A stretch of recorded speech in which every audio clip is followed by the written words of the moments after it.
Shalom, selamat pagi Horas, sahabat GKPS TV. Kita akan mendengarkan firman Tuhan, dan untuk itu marilah kita berdoa.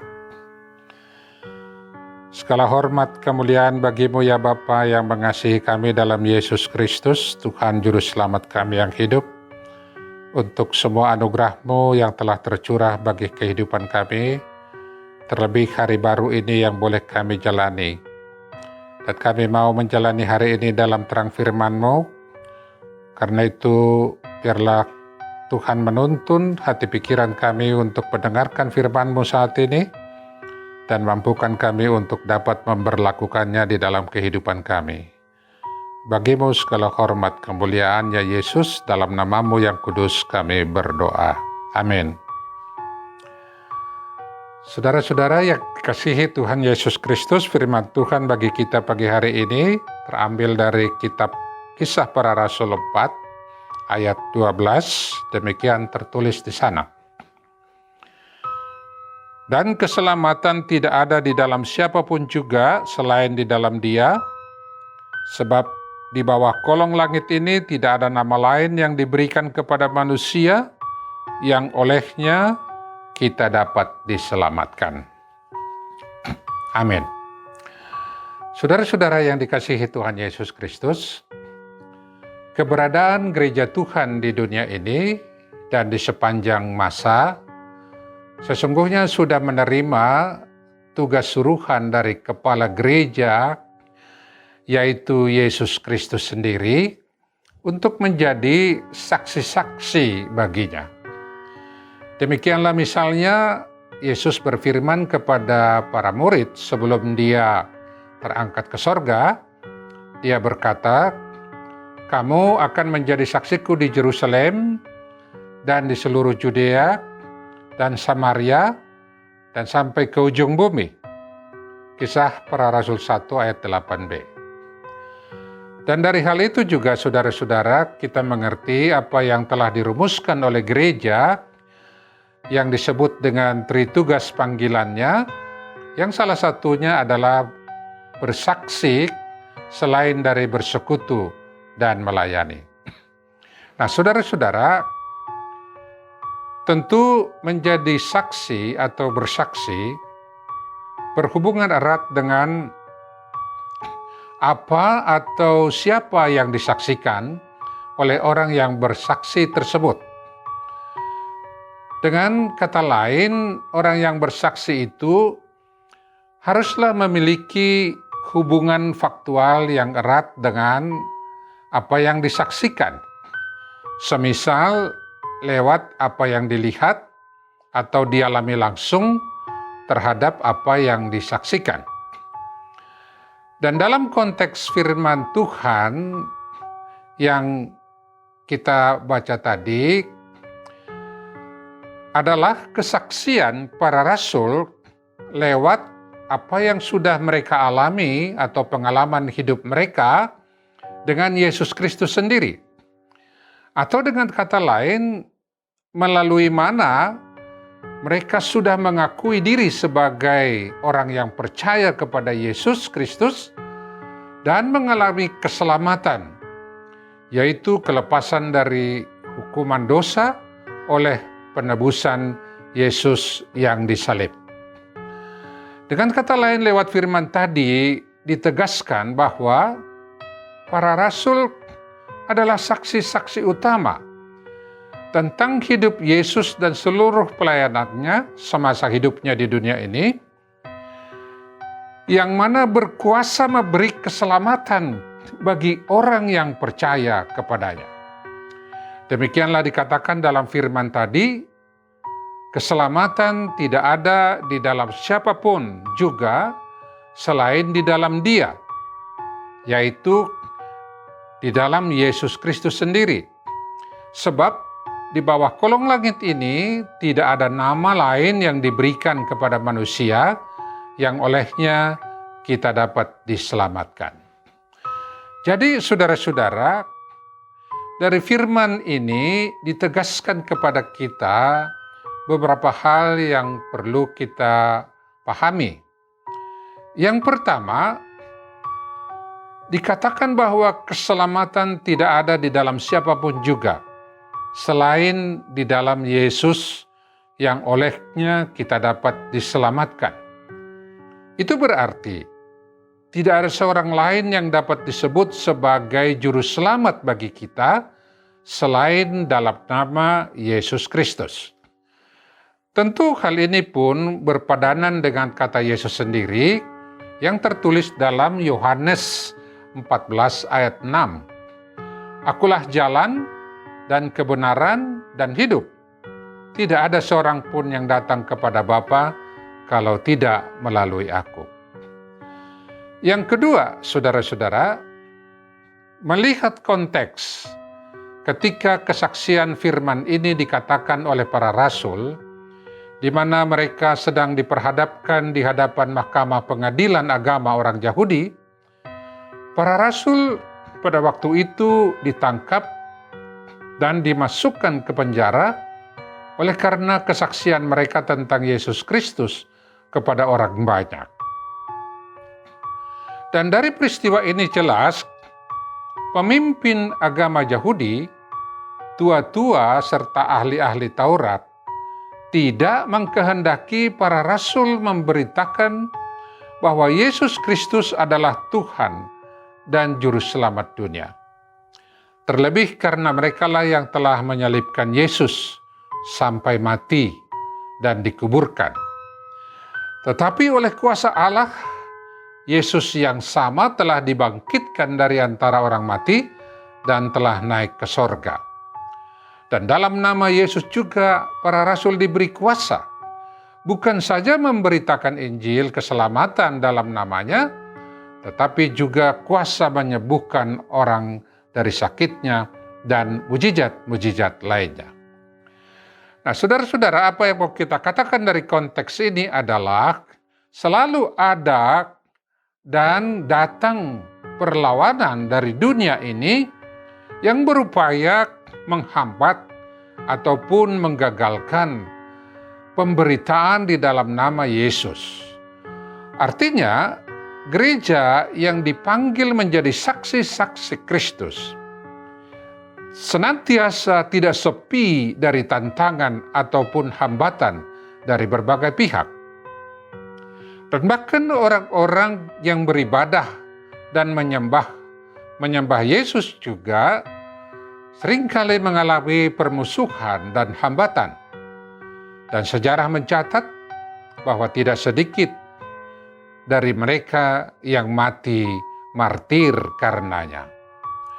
Namun di pihak lain, sejarah juga mencatat, saudara-saudara, bahwa tidak ada suatu kuasa pun sesungguhnya dari dunia ini yang dapat menghentikan atau menggagalkan pemberitaan tentang Yesus sebagai Tuhan dan Juru Selamat.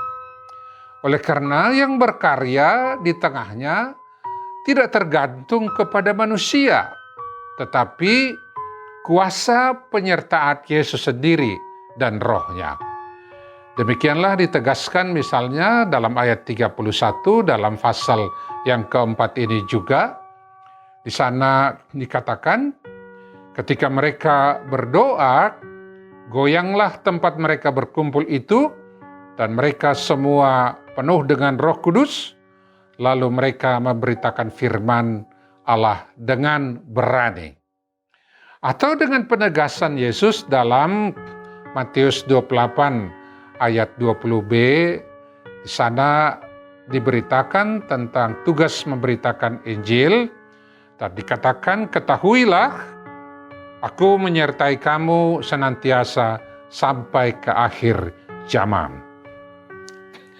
Demikianlah saudara-saudara, karena itu bagi kita pun sekarang ini, yaitu semua gereja Tuhan di dunia ini, panggilan tugas kesaksian atau bersaksi itu adalah tetap dan sepanjang masa. Karena itu marilah kita dengan teguh dalam iman kepada Yesus mengerjakan tugas kesaksian kita itu.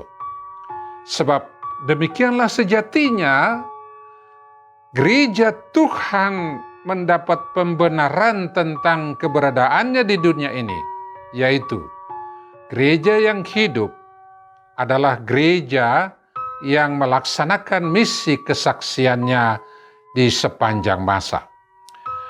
Dan kita pun yakin bahwa penyertaan Tuhan Yesus senantiasa ada pada kita.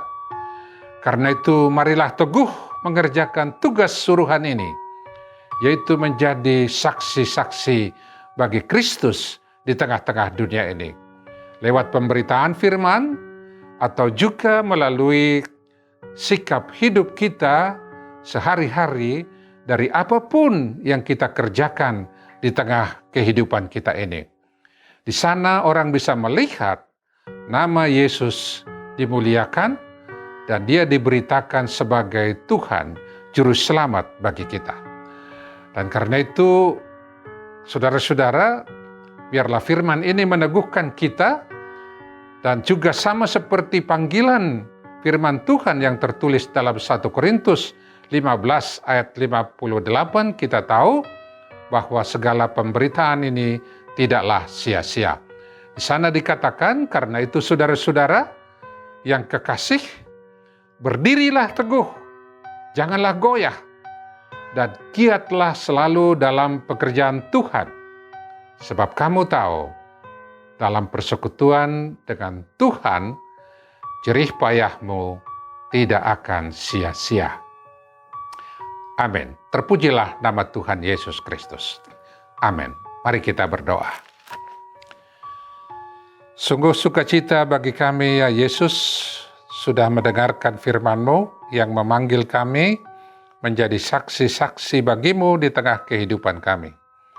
Dan biarlah Tuhan sendiri senantiasa boleh menjadi andalan bagi kami dalam kuasa-Mu yang menyertai dan menuntun kami semua, sehingga dari setiap apapun yang kami hidupi dan lakukan dalam kehidupan keseharian kami, baik dalam hidup gereja-Mu di tengah dunia ini, kemuliaan nama-Mu ya Yesus boleh diberitakan. Dan dengan demikian banyak orang datang kepadamu dan menerima Engkau sebagai Tuhan dan Juru Selamat bagi kehidupannya. Terpujilah nama-Mu dari selama-lamanya sampai selama-lamanya. Amin.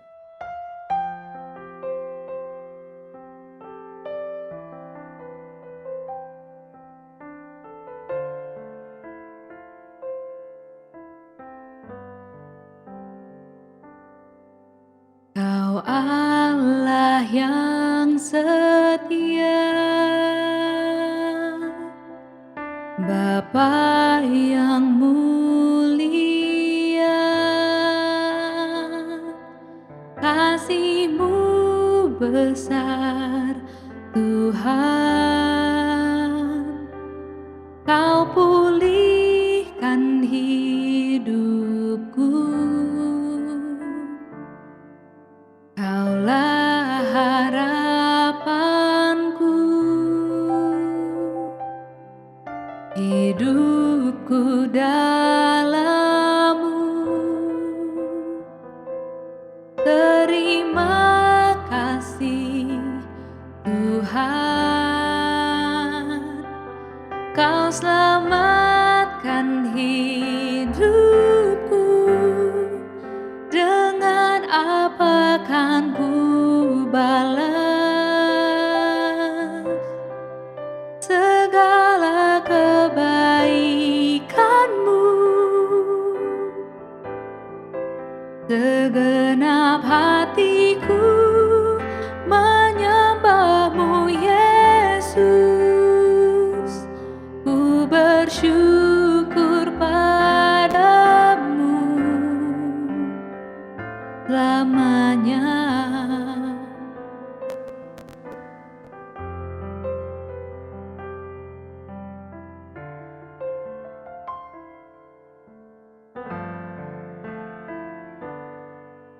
Kaulah harapanku, hidupku dalam-Mu.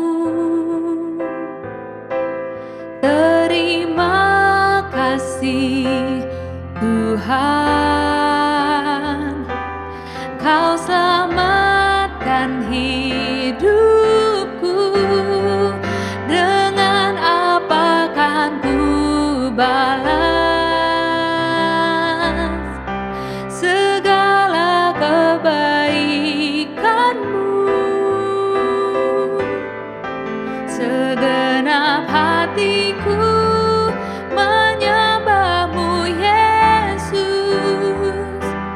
Ku bersyukur padamu. Dengan apa kan ku balas segala kebaikan-Mu? Segenap hatiku menyembah-Mu, Yesus. Ku bersyukur padamu. Ku bersyukur padamu. Ku bersyukur padamu selamanya.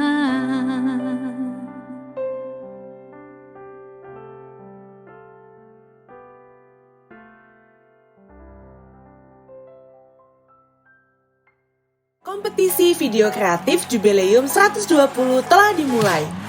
Ikuti tata caranya.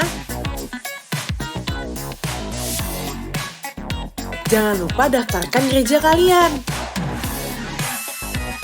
Catat batas waktunya. Dan kalian akan punya kesempatan untuk memenangkan hadiah jutaan rupiah. Shh, jangan mau ketinggalan sama yang lain. Ayo ikutan!